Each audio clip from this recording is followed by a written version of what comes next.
The first eclipse that we attended was in October of 1977.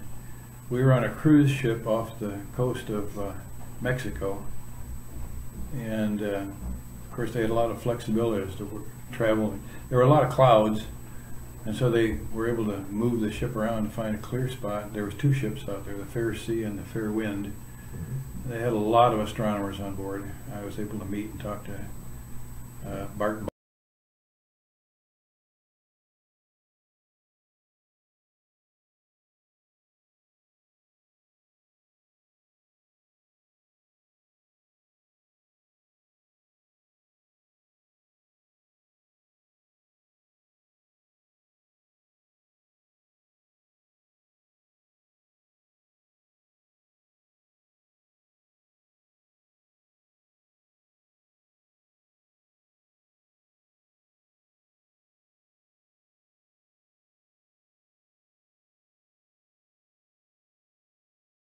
The first eclipse that we attended was in October of 1977.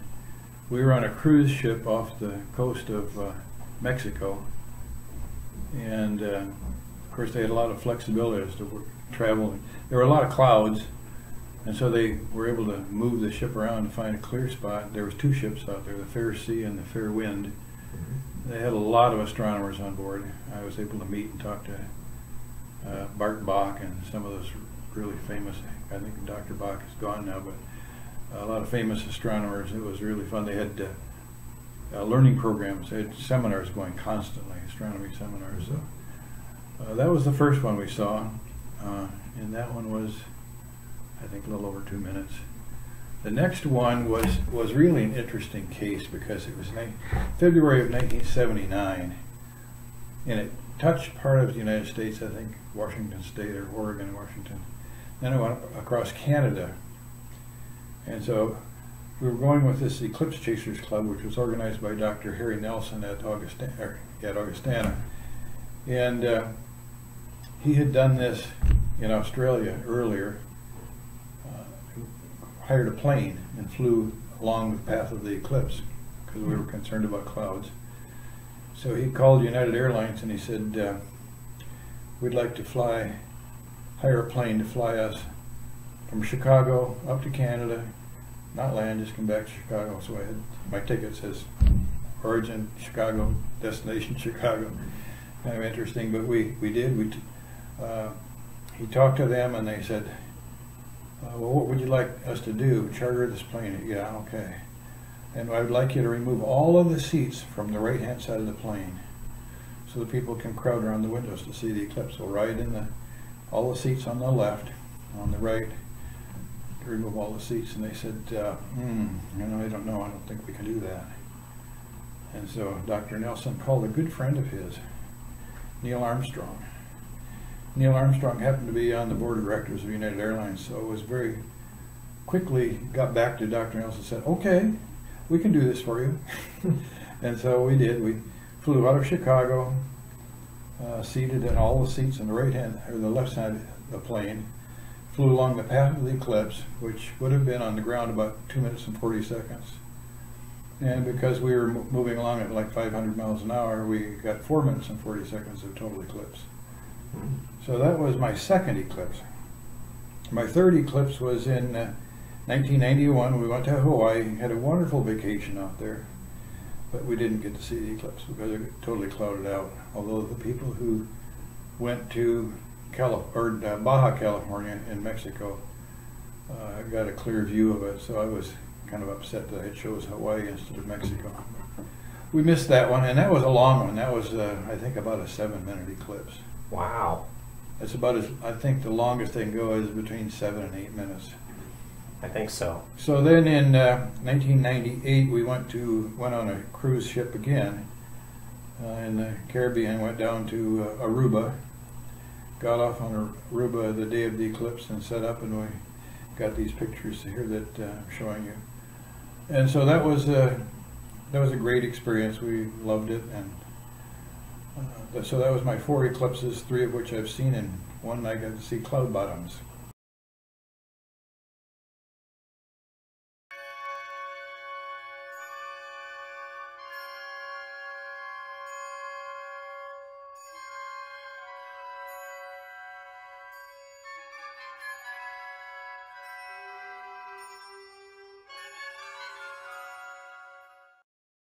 Good morning. Welcome to today's broadcast of the 2017 Great American Eclipse. My name is Jeff Struve, President of the Quad Cities Astronomical Society, located in the Iowa Quad Cities. This 3-hour event is brought to you by the Almighty and will be narrated by Dr. Robert Mitchell, Physics Department, St. Ambrose University, Davenport, Iowa. No planets will be injured during the making of this live broadcast. And now, Dr. Mitchell. A total solar eclipse is that rare event when the moon completely covers the face of the sun, leaving only a bright corona surrounding what looks like a dark hole in the sky. The reason this occurs has to do with the moon's orbit around Earth combined with Earth's orbit around the sun. Seen from this vantage point in space, the moon orbits around the Earth counterclockwise. As the moon orbits around the Earth, we see different phases because we see different amounts of the moon's sunlit side pointing toward the Earth. During a full moon, the entire sunlit side of the moon is facing toward us, so we see what looks like a completely lit circle. New moon occurs when the moon is more or less between the Earth and the sun, so that only the darkened side of the moon is pointed toward us. This is the phase when you have the potential for a solar eclipse. Now, if the moon's orbital plane was exactly lined up with the Earth's orbital plane around the sun, then we would have a solar eclipse at every new moon. But in reality, the moon's orbit is tilted by about 5 degrees relative to the Earth's orbit around the sun, so that most of the time, when we have a new moon, the moon appears to be either above or below where the sun is in the sky. And seen from the point of view of eclipses, that means that the moon's shadow misses the Earth, and so there is no eclipse. So the only way you can have a solar eclipse is when the new moon occurs at the same time that the moon happens to be crossing the Earth's orbit as it goes around the Earth.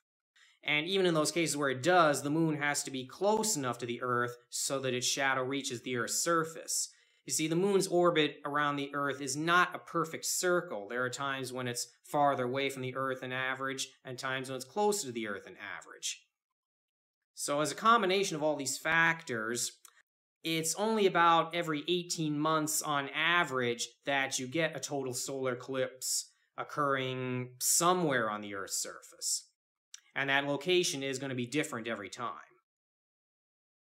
Now, if you have the right conditions occurring, the moon's shadow comes in 2 parts, the umbra and the penumbra.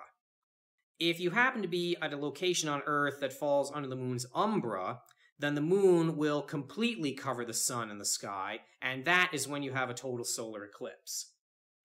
If you're under the moon's penumbra, then the moon is only going to partly cover the sun, and you get a partial eclipse. And as you can see in the diagram here, the moon's umbra gets narrower and narrower the farther you are from the moon, so that by the time it gets to the Earth's surface, at most, the moon's umbra is only going to be a little bit more than 250 kilometers wide, which is something like 150 miles. So it's only a narrow location on the Earth's surface that is actually going to see the total eclipse. Whereas the penumbra can be up to a few thousand miles wide, so many, many more people are going to see a partial eclipse than a total eclipse. And in fact, during those times when the moon is farther away from the Earth than average over the course of its orbit, the moon's umbra doesn't even reach the Earth's surface. When that happens, if you're standing under a location where the moon's umbra would have touched if it was close enough, then the moon does not completely cover the sun even if it's dead center on it, but instead leaves a thin ring of sunlight around it. This is what we call an annular eclipse. And this is what an example of what an annular eclipse would look like in the sky.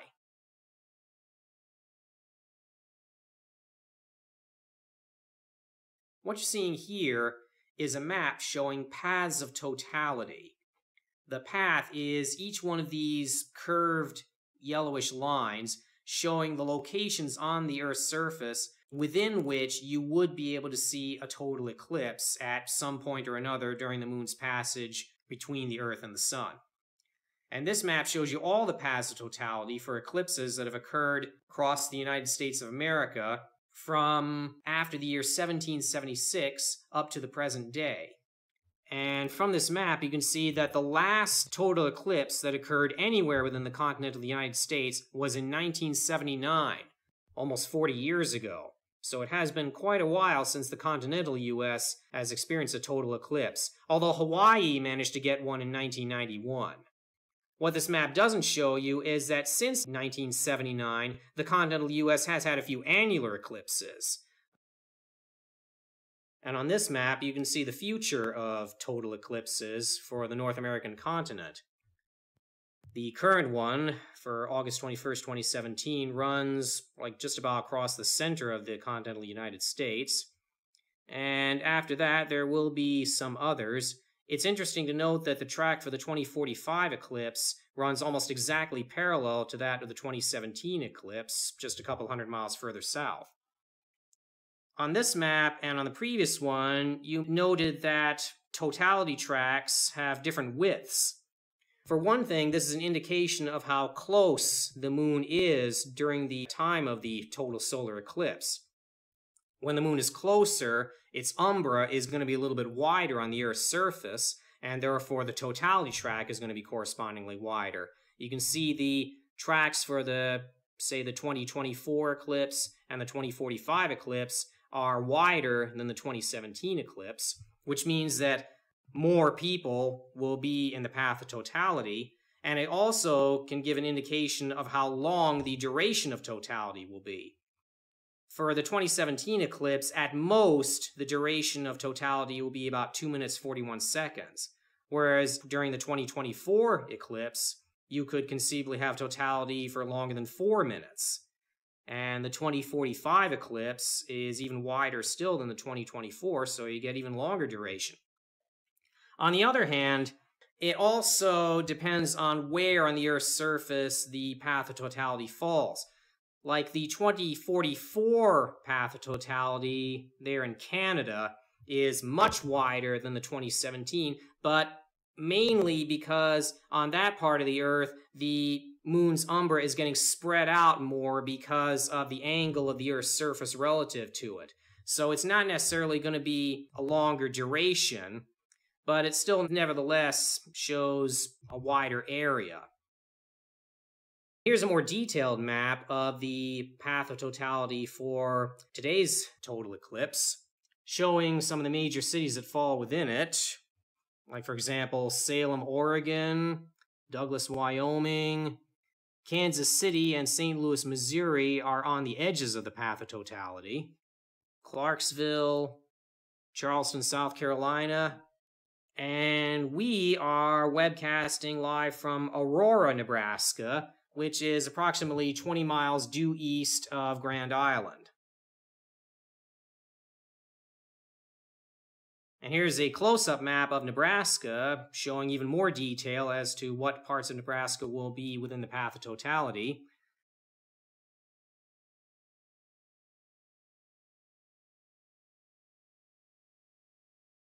To this webcast being broadcast live on YouTube, it is also being shown publicly in several locations around the Quad Cities area of Iowa and Illinois.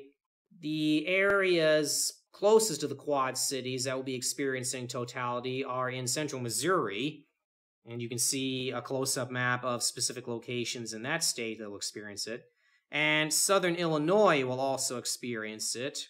Probably the most famous location in southern Illinois experiencing it is Carbondale, which, as it turns out, is also going to be in the path of the 2024 total eclipse.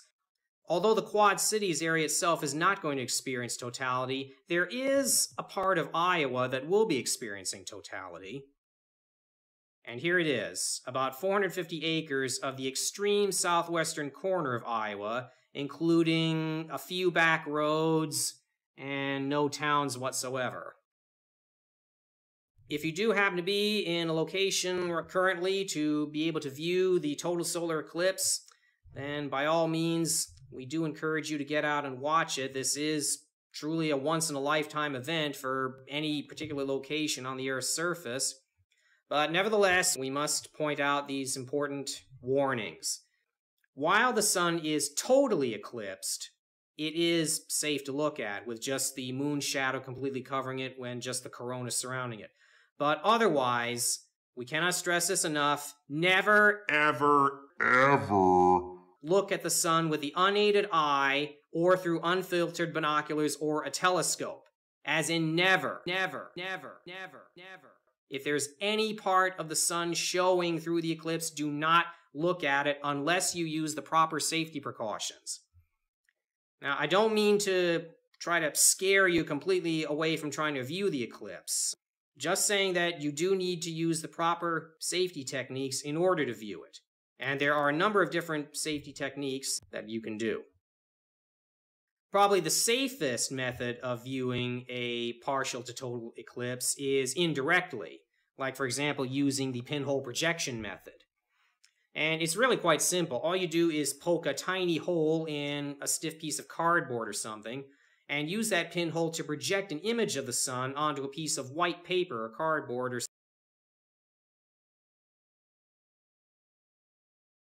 some kind of white screen. So then you're not looking directly at the sun, you're just looking at an image of it. Now, the farther the pinhole is from the screen, the larger the image will be. On the other hand, it'll also make the image dimmer, so you do have to strike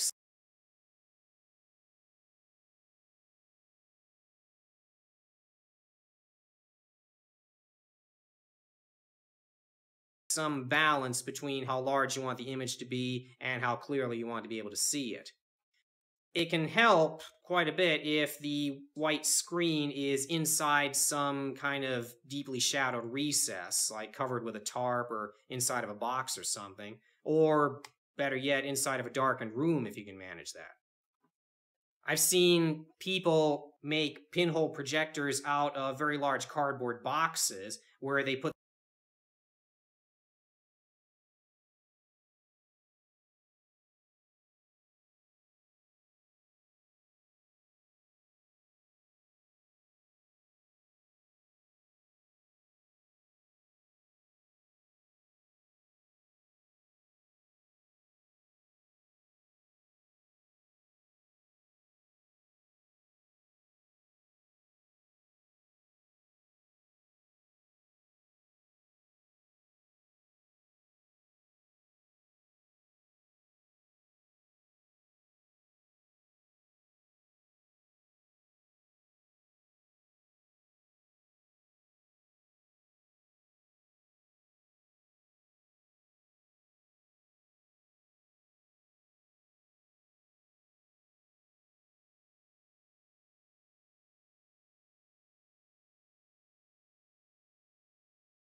the pinhole in one end of the box, put the screen inside on the far end of the box, and literally put their head inside the box so that they get a completely darkened view around it, just as long as they don't block the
pinhole projector, and provided that the box is long enough that it produces a sufficiently large image.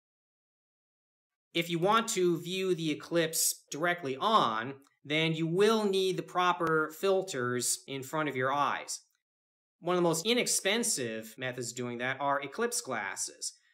There are some manufacturers that you can find online that produce these glasses. These are simple cardboard glasses. They're like the old 3D glasses that you used to see in movies, except the films on these are very specially made to filter out the sunlight so that it doesn't hurt your eyes.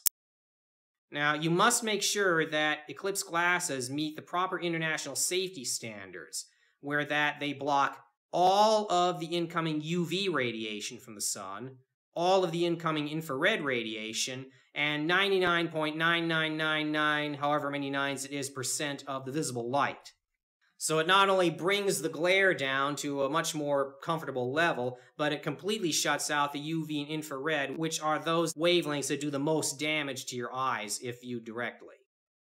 If you want to view the eclipse through binoculars or a telescope in order to magnify it, then you need to fit your optical instrument with a solar filter, which again must meet the proper safety standards for filtering out the sunlight, and it must fit snugly over the front of the telescope.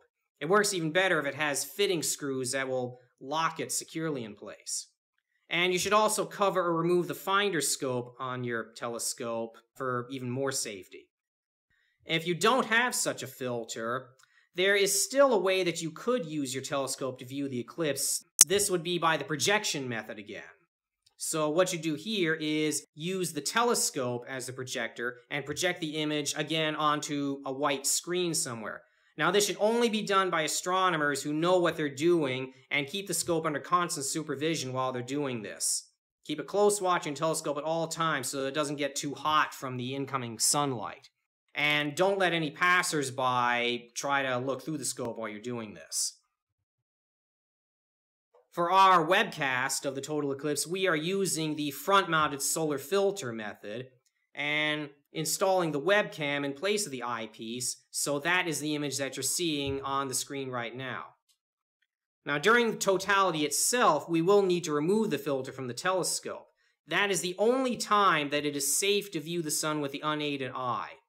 So, as soon as the totality is just about over, you need to put your filters back on so that you don't accidentally get some of the unfiltered sun into your eyes. Now, if you're trying to take photos or videos of this with a webcam or a DSLR or whatever point-and-click camera you have, it may be okay to be unfiltered for a few seconds before and after totality, but you only want to risk your camera for this. We'll be back in half an hour with more live coverage of the total solar eclipse from Aurora, Nebraska. In the meantime, we're going to leave you with a map of the path of totality, some mood music, and a view of the eclipse in progress.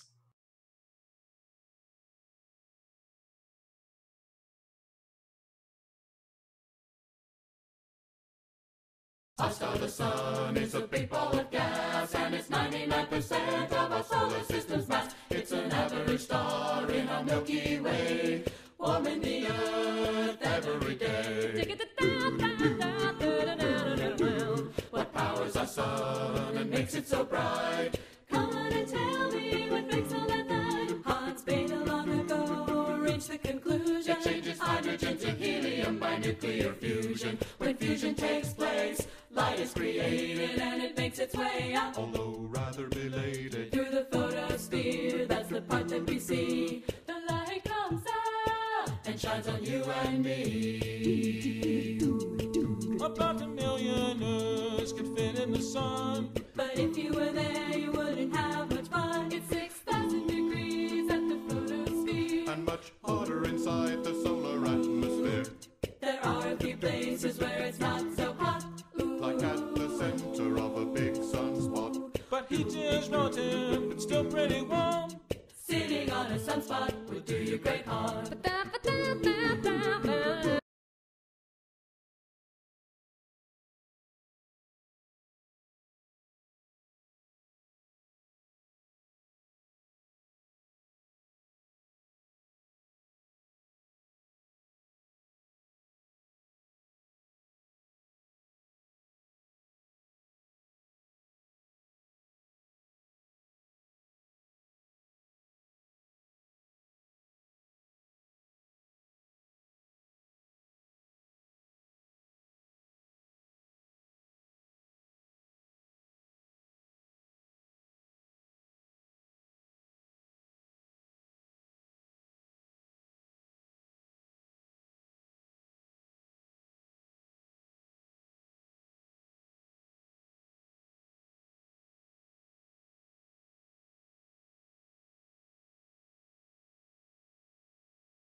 Galileo discovered sunspots. What is this? Our star, the sun, is a big ball of gas, and it's 99% of our solar system's mass. It's an average star in our Milky Way, warming the Earth every day.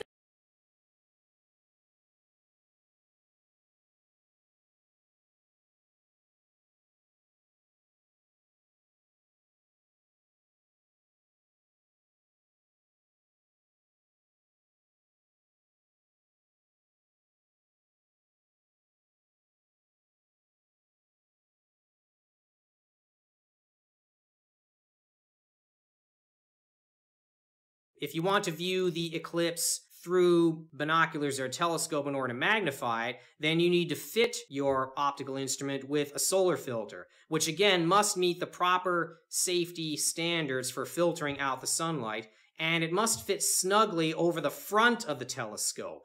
It works even better if it has fitting screws that will lock it securely in place. And you should also cover or remove the finder scope on your telescope for even more safety. If you don't have such a filter, there is still a way that you could use your telescope to view the eclipse. This would be by the projection method again. So what you do here is use the telescope as the projector and project the image again onto a white screen somewhere.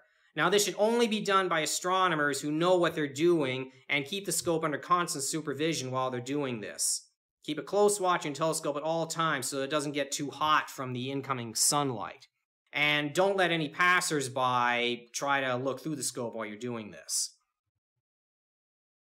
For our webcast of the total eclipse, we are using the front-mounted solar filter method and installing the webcam in place of the eyepiece, so that is the image that you're seeing on the screen.